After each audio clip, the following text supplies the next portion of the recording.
اول خو تاسو لکه زمونږ د کتونکو ته خپل ورکوټ شان د انټروډکشن وکړئ چې تاسو څوک یو د کوم څه تعلق اوس مبیلو ګلمبې چاته اظهار نه یم اوس مبیلو ګلمبې چاته اظهار نه یم د تنور د سوځېدلې پانګار نه یم نوم مې سیفور دی د نوخار یم په نوخار کې اوسم خو اصلیت کې مخټک زه د نوخار نه یم تاسو خدا وایي چې کنه ما خپل شاعري نه ده لیکلي نو د کتابونو سوال خو زه په تاسو نشم کولی چې تاسو څو کتابونه لیکلي او لکه ما لیکلي دي شاعري په ما داسې لیکله چې اجازت خو ما ته ونه په ما باندې به یو هوا غوندې راغله د خپلې شاعري ډېر زیات به هغه زه متاثره کوم نو هغې دوران کې ما خپلې شاعري ولیکل او د هغې خو مخکې به کتابونه نه لیکل شوي که نه مخکې زړه کتابونه شته نو چاپ کړي کتابونه خو ډېر دي خو ځان له نه دي لکه هغه د ټولنې مرګورو سره دي کتاب چې کوم دی نو هغې باندې اوس کار شروع دی انشاءالله که الله ته منظور نو وبشي که خیر نو زه وایم چې خبرې پکې کمې او لږه شاعري پکې سوا کو نو که یو بل ښایسته غونې یو ایټم راته ووایي بربند سر تور کا پبمونو باندې مړه وجاړم بربند سر تور کا پبمونو باندې مړه وجاړم زما ښایستا خوږه وطنه زه دې څه وجاړم ماشاءالله ماشاءالله زه پکې منځ کې خاموش پاتې شوم ما چې زه ډېر په توجه سره واورم ماشاءالله ډېر ښکلی او ډېر خوندور نظم دا جوهر کمال صاحب چې تاسو لکه د خپل والد صاحب نه علاوه د بل کم د شاعر د چې هغې نه تاسو متاثره شوي نو زما په خیال خو زموږ د نوخار شاعران چې دي نو ټول په خپل ځای ښه برابر دي خو ښکلي تکړه شاعران دي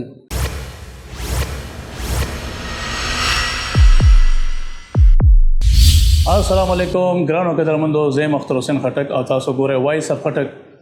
قدرمندو پروګرام د للمې ګل سره یو ځل بیا ستاسو په خدمت کې حاضر شوم تاسو ته په یاد وي چې د للمې ګل د څه وخت راسنه زمونږ په دې باندې ریکارډینګ بند شوی او اوس انشاءالله مونږ دوباره د للمې ګل پروګرام آغاز کوو په دې پروګرام کې به تاسو مونږ د ښایسته ښایسته خوندورو پښتنو شاعرانو سره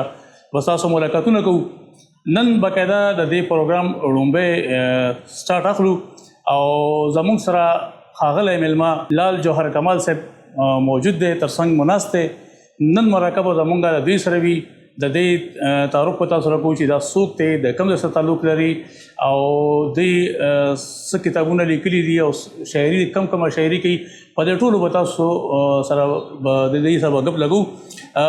لال جوهر کمال صاحب اول خو تاسو ته موږ ستړي مه شئ وایو ډېره مننه جي الله مو خوشحاله را اول خو تاسو لکه زمونږ د کتونکو ته خپل ورکوټ شان د انټروډکشن وکړئ چې تاسو څوک یو د کوم څه تعلق لرئ مونږ جي پیدایشي د نوخار یو او امیر خیل خټک یو د خوشحال بابا خاندان کې یو او زموږ مشران راغلو شیدونه دلته نوخار کې آباد شو زموږ نیکه چې کوم دی جی او والد صاحب ډېر ښکلی شاعر او ډېره ښایسته شاعري کړې ده لکه هغې شعرونو کې هم داسې ویلي دي لکه ځان څرګندونه کړې ده چې یو شعر به زه تاسو ته ووایم چې اوس مبیلو ګلمبې چاته اظهار نه یم اوس مبیلو ګلمبې چاته اظهار نه یم د تنور د سوځېدلې پانګار نه یم نوم مې سیفور دی د نوخار یم په نوخار کې اوسم خو اصلیت کې مخټک زه د نوخار نه یم که نه جي نو د قوم نه مونږ امیر خیل خټک یو او زموږ نیکه چې کوو نه راغلی نوخار کې آباد شو او زموږ خاندان سلسله داسې را روانه ده شاعرۍ لکه زموږ خاندان کې ډېر شاعران الله پاک را زیږولي دي ډېر پیدا شوي زما والد صاحب یو ډېر ښایسته شاعر یو ډېر زبردست شاعر چې ډېر کافي تر حده پورې د هغې نوم تللی دی کابل غوندې دیلې دی کې د والد صاحب کلامونه شته دی ډېر نوم الله پاک ورکړی دی تاسو نه به زمونږ اول غوښتنه دا وي چې تاسو شاعري چې شروع کړې ده یا دغه شوي دا د کوم وخت نه تاسو شاعري شروع کړې د شاعرۍ خو داسې حساب دی چې والد صاحب جم دی او بس به شاعري کوله او ما شاعرۍ تر توجه نه وه خو بیا یو داسې څه واقعه راغله چې په هغې زه ډېر زیات متاثره شوم نو او هغه واقعه څه وه چې زموږ یو مشر ورور و او زه هغه وخت کې ماشوم داسې 10 کاله یا 12 کاله عمر کې به وم یا 11 کې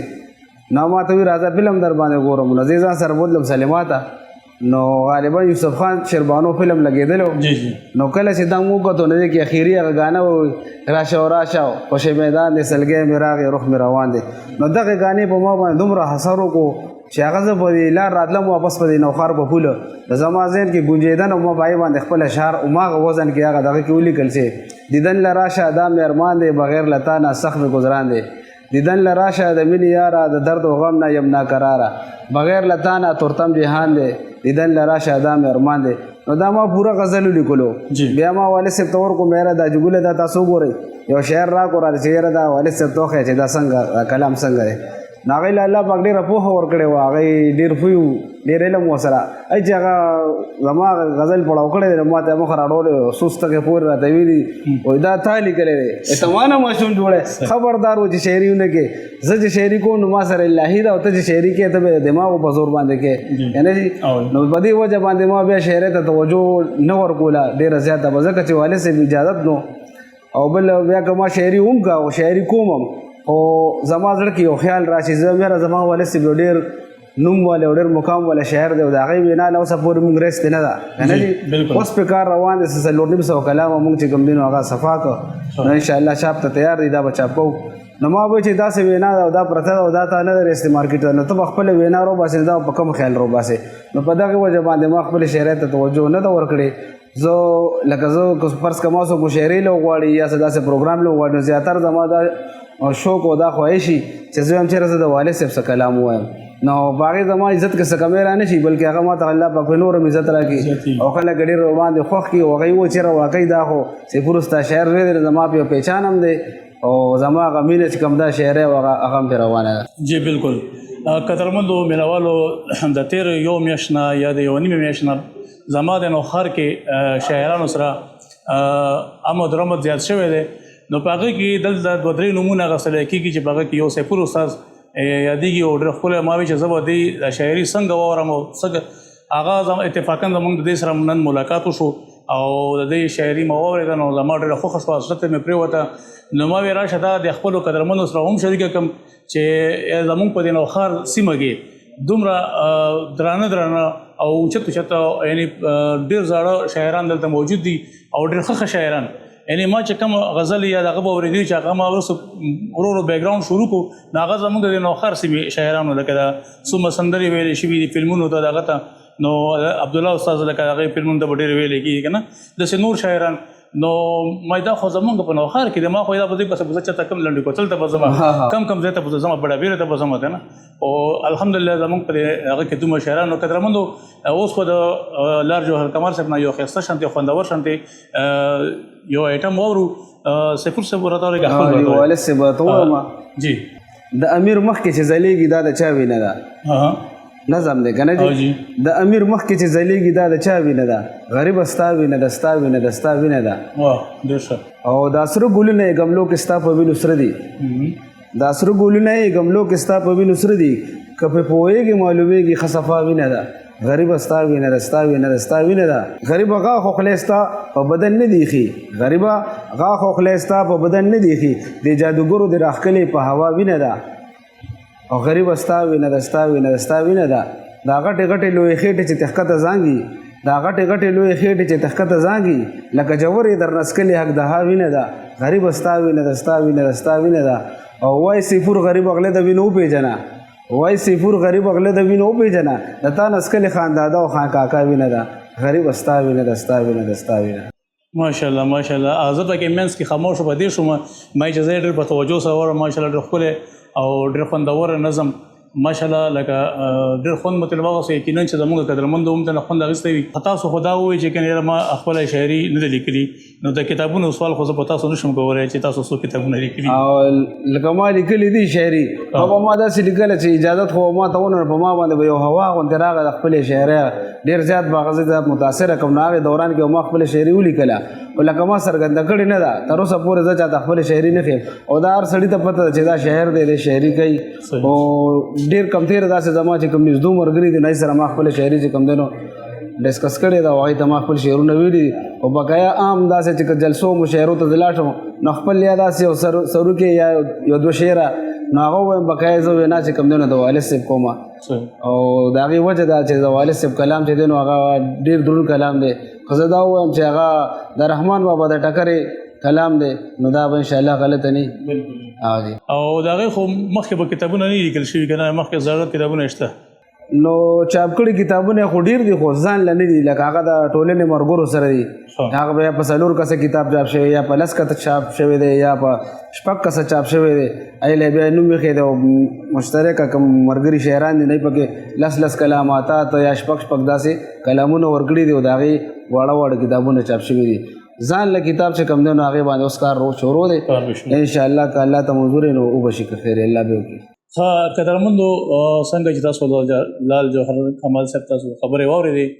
نو زه وایم چې خبرې پکې کمې او لږه شاعري پکې سوا کو نو که یو بل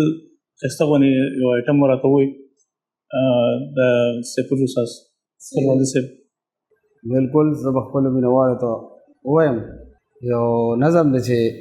ړوند یم وینم لږې ښه نظر زما ړوند یم وینم لږې ښه نظر زما لوټلې د قسمت په نوم شمالو سر زما ړوند یم وینم لږې ښه نظر زما لوټلې د قسمت په نوم شمالو سر زما او موږ چې دا کوم ورځې خورو دا خو آسماني نه دی د لاسه د انسان د روره دا خو رحماني نه دی او دلته کوم غریب د مړې خېټې ارماني نه دی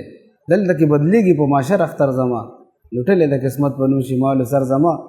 او زور د زوره کار دی وروره دلته د قسمت څه دي ځای د جوارګرو دی بیا دلته د قدرت څه دي یا د عبادت لره بیا دلته د جنت څه دي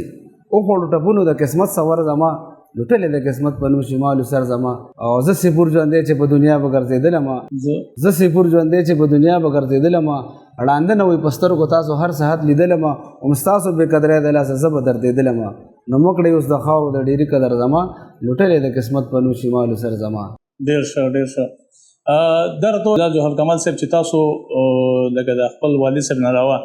د بل کوم داسې شاعر دی چې هغې نه تاسو متاثره شوي او شاعري مو کړې ده یا مو څوک خوښ دي؟ نو زما په خیال خو زموږ د نوښار شاعران چې دي نو ټولو په خپل ځای ښه برابر دي خو ښکلي تکړه شاعران دي او په دې کې چې کوم دی لکه زیاتر دا مشران شاعران خلک لکه ډېر خوښوي کوم چې زموږ د والد صاحب نه مشرانو لکه هغې کې چې کوم دی نو نور محمد صاحب شو داسې چې کوم دی نو ډېر شاعران دي چې د هغې نومونه ماله نه راځي خو زه به دا ووایم چې بیا زموږ د والد صاحب په وخت کې چې کوم نو عبدالله استاد شاعر خلک یادوي لکه ښه شاعر دی خانان تندر سلیم پروانه او داسې ډېر شاعران دي خو زما په خیال باندې شاعران خو ټول په خپل ځای چې څومره د هغې علم الله ورکړی دی څومره پوهه ده نو هر یو شاعر په هغې مطابق خپل ښه صحیح کار کړی دی نه جي بقایا دا خو بیا عوام فیصله کوي چېرې دا شاعر وینا پخه ده یا دا کچه ده یا د ده خیال او تحف چې کوم دی هغه پوخ دی یا د ده چې کوم دی نو سوچ ډېر لرې روان دی که نه دا بیا عوام په دې باندې فیصلې کوي که فرض کړه یو شاعر ته ته دا خبره کړي نو هغه په دې باندې چې کوم دی نو الټا خفه کېږي خو هغه ته خوشحالي نه محسوسېږي نو زه دغه وایم چې زموږ د نوښار یوازې شاعران نه که تاسو سوچ وکړئ نو زموږ په نوښار کې ښه عالمان هم لکه تېر شوي دي که زموږ په نوښار کې که تاسو وګورئ د فلم کومه دنیا وایي پکې زموږ د نوښار کسانو وړومبی سټارټ دلته نایسته شوی دی که داسې په نور دغه کې وګورئ لکه اوس عدالتونو کې وګورئ جج زموږ د نوښار و ښه تکړه تکړه ججانو ښه شاعرانو زموږ د نوښار و عالمانو زموږ د نوښار و دا د الله بادشاه ډېر لوی احسان دی چې نوښار خاورې ته ډېر ښه کتلي دي او ډېر ښکلي ښکلي خلک یې دلته پیدا کړي دي او په ټوله دنیا باندې هغه خلکو پېژندلي دي او شکر دی چې د هغې نوم چې تر کومې دنیا روانې نو د هغې نوم به انشاءالله ژوندی وي او د هغې نوم به نه ختمېږي. دا راته وویل کمال صاحب چې د پروګرام په اخره کې ترانوم کې څه به نه اورېدی شي چې زموږ ترانوم نه ده صحیح دی جی بالکل ترانوم کې به ووایو داسې خبره نه ترانوم کې به دا ووایم چې لکه ګلپاڼه یو دغه کړې ده هغې باندې یو دغه ته وایم چې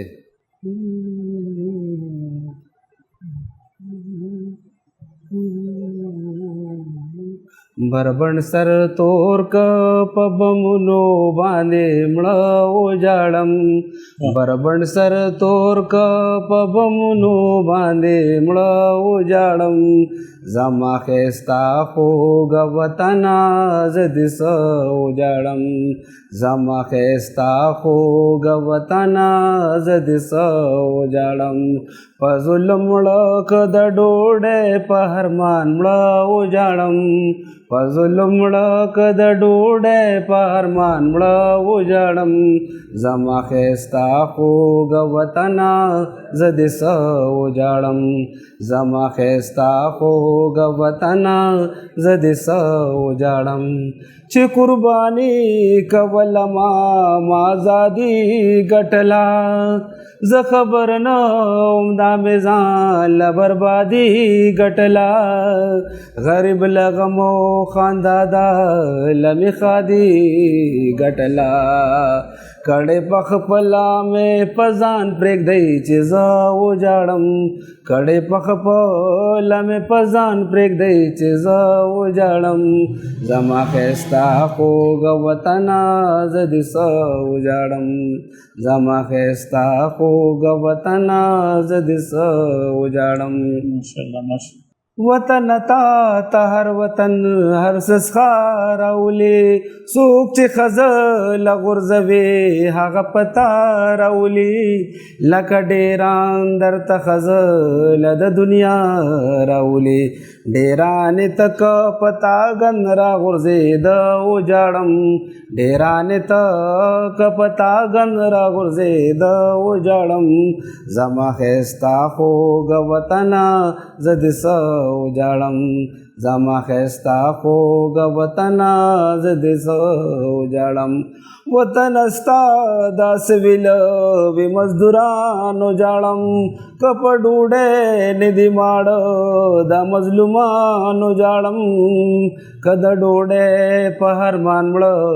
ډېر غریبانو جاړم هر غریب جاړي زد کم کم جړې دا وجاړم هر غریب جاړي زد کم کم جړې دا وجاړم زما خستا خوږ وطنا زدي وجاړم زما خستا خوږ وطنا زدي وجاړم وطن استا کمتانا کچری وجاړم کدی وډا ک اسپیټال کو کمیټي وجاړم غټ غونډګان وطن استا او کواړ وجاړم هر غریب جاړي زد کم کم جړې دا وجاړم هر غریب جاړي زد کم کم جړې دا وجاړم زما خستا خوږ وطنا زدي وجاړم زما خستا خوږ وطنا زدي وجاړم وطن تا لر پکار دے زا ضرور انقلاب نشته علاج دے بس علاج دے یو سر انقلاب راولم نن دے کسبا دے ز صفر انقلاب یا بزان خلاص کم د جړان لا بخا وجاړم لا بزان خلاص کم د جړان لا بخا وجاړم زما خستا خوږ وطنا زدي وجاړم زما خستا خوږ وطنا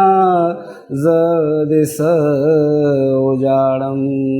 ماشاءالله ماشاءالله ماشاءالله قدرمندو لال جوهر کمال صاحب بلکې سیفور استاد په دې شاعرۍ کې هیڅ هم پرې نه ښودو هر څه چې کومه زمونږ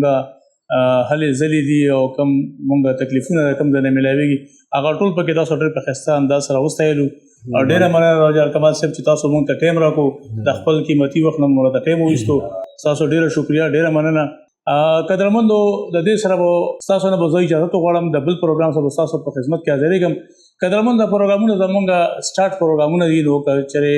مونږ نه پکې څه لږه ډېره غلطي کېږي نو بخښنه به کوئ راته او چې څه کمیره نه پکې پېښېږي نو هغه تاسو مونږ ته په کمنټ کې خامخا لیکئ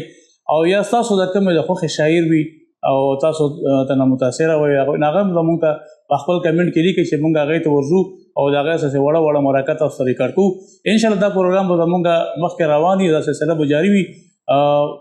د بل پروګرام سره بیا ستاسو په خدمت کې حاضرېږو تر دغه د مرکه اجازت د الله فمان خال آباد اوسئ چې په هر ځای کې د الله فام بربند سر تور ک پبمونو باندې مړه وجاړم بربند سر تور ک پبمونو باندې مړه وجاړم زما خستا خوږ وطنا زدي وجاړم زما خستا خوږ وطنه زه دې څه وجاړم په ظلم مړه که د ډوډۍ په ارمان مړه وجاړم په ظلم مړه که د ډوډۍ په ارمان مړه وجاړم زما خستا خوږ وطنه زه دې څه وجاړم زما خستا خوږ وطنه زه دې څه وجاړم چې قرباني کوله ما ازادي ګټله زه خبر نه وم دا مې ځان له بربادي ګټله غریب له غمو خندا ده له مې ښادي ګټله